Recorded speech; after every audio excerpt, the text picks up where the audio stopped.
February 14, 1929, Chicago. 7 men lined up against a garage wall, hands in the air. They thought it was a routine police raid. Then the officers opened fire with Thompson submachine guns.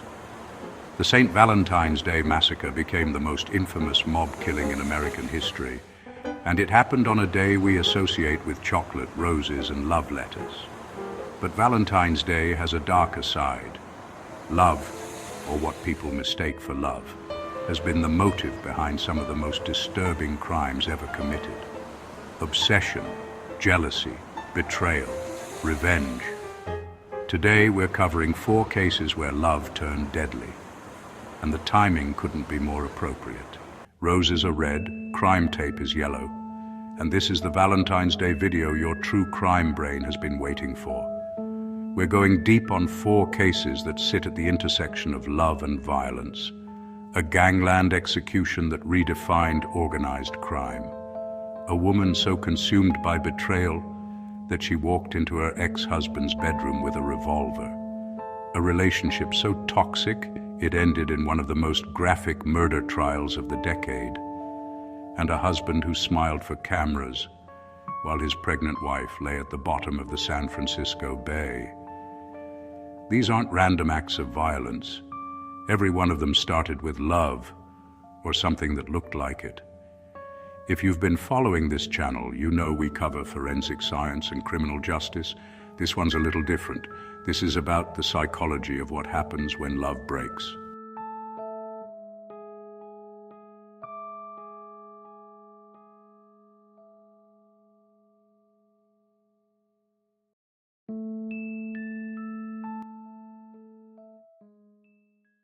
On the morning of February 14, 1929, 7 members of George "Bugs" Moran's North Side gang gathered inside the SMC Cartage warehouse on North Clark Street in Chicago. 4 men walked in. 2 wore police uniforms. The others wore suits and overcoats. Moran's men assumed it was a shakedown, routine in Prohibition-era Chicago. They dropped their weapons and faced the wall. Then all 4 opened fire.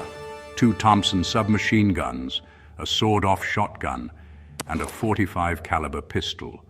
Over 70 rounds in less than a minute. 6 men died instantly. A 7th, Frank Gersenberg, survived long enough for real police to arrive. When they asked who shot him, he said, "Nobody shot me." He died 3 hours later. The massacre was almost certainly ordered by Al Capone, who was conveniently in Florida at the time. The target, Bugs Moran, arrived late and saw the fake police cars out front. He kept walking. No one was ever convicted for the killings. The St. Valentine's Day Massacre didn't just eliminate Capone's rivals. It turned public opinion against organized crime and pressured the federal government into action. Within 2 years, Capone was indicted, not for murder, but for tax evasion. It also permanently stained Valentine's Day with blood. Almost a century later, people still associate the date with that garage wall.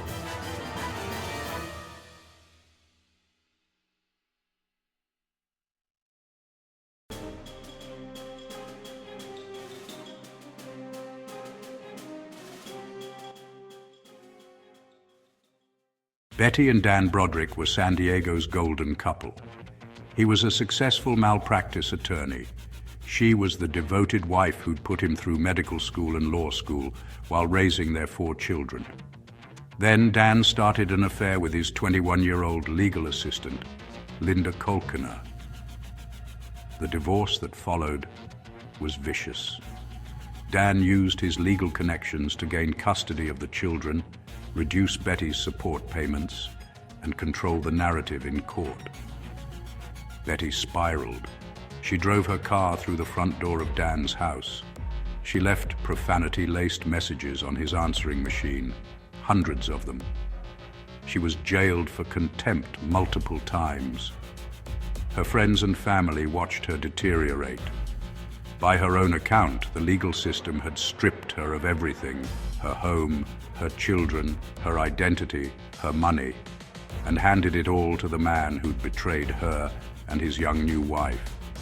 On November 5th, 1989, Betty used a key she'd kept from the old house, let herself into Dan and Linda's bedroom at 5:30 in the morning, and fired 5 shots from a .38 revolver. Dan was hit in the chest and back. Linda was shot in the head and chest. Both died. Betty then drove to a friend's house and confessed. Her first trial ended in a hung jury. Several jurors sympathized with her claim of emotional abuse. Her second trial in 1991 convicted her of 2 counts of second-degree murder. She was sentenced to 32 years to life. Betty Broderick has been denied parole multiple times. She remains in prison today. Her case ignited a national conversation about how the legal system treats women in divorce, whether emotional abuse is a mitigating factor in violence, and where the line falls between victim and perpetrator. Decades later, people still can't agree on which side Betty falls on.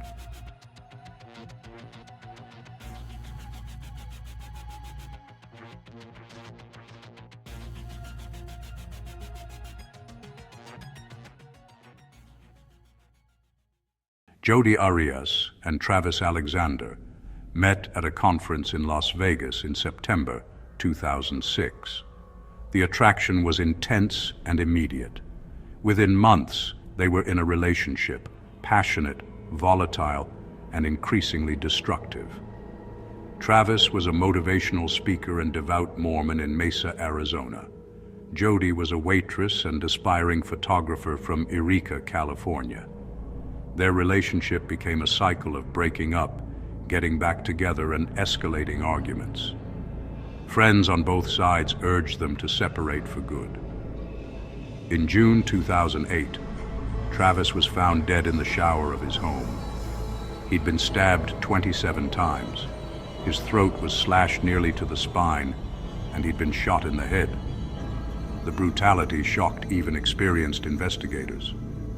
Jodi's story changed 3 times. First, she wasn't there. Then, 2 masked intruders broke in and killed Travis while she watched. Finally, she admitted she'd killed him, but claimed self-defense. The prosecution painted a different picture. They presented evidence that Jodi had driven over 1,000 miles to Travis's home, bringing a rented car, a stolen gun, and gas cans so she wouldn't have to stop at stations near his house. Time-stamped photos recovered from Travis's camera showed the two together in his bedroom that afternoon, followed by images that appeared to have been taken accidentally during the attack. The trial became a media circus. It lasted 5 months and was broadcast live. In May 2013, Jodi Arias was found guilty of first-degree murder. After 2 sentencing trials, the first deadlocked on the death penalty, she was sentenced to life in prison without the possibility of parole. The case became a case study in what prosecutors called obsessive love turned homicidal rage.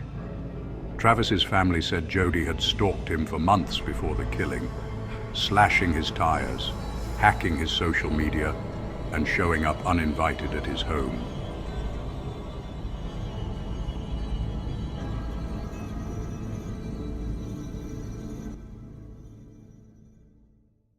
On Christmas Eve 2002, Laci Peterson, 8 months pregnant, disappeared from her home in Modesto, California. Her husband, Scott, told police he'd gone fishing at the Berkeley Marina that morning and came home to find her gone. Scott made televised pleas for Laci's return. He put up flyers.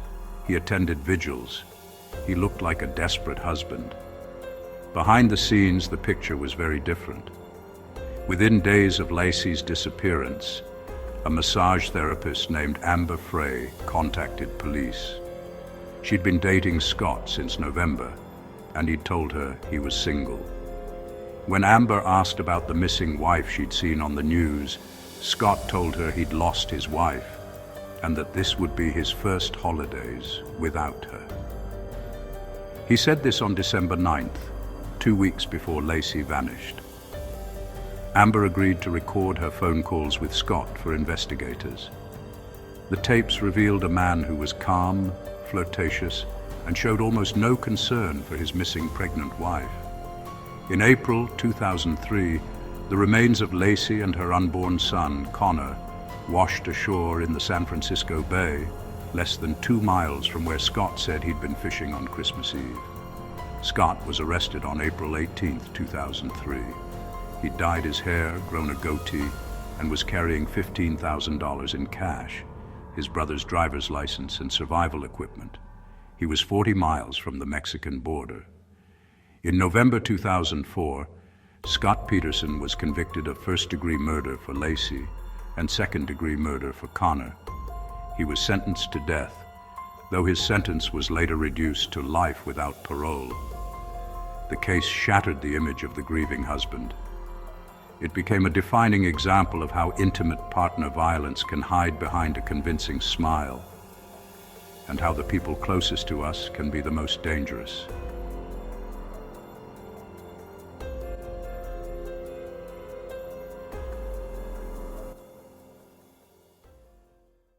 Four cases: a mob massacre, a betrayed wife, an obsessive ex, a smiling husband, all connected by the same thread: love that curdled into something unrecognizable. Valentine's Day is about love. But the true crime world reminds us that love is also a motive. Which love gone wrong case do you think we should cover next? Drop it in the comments. If you haven't already, check out our last 2 videos.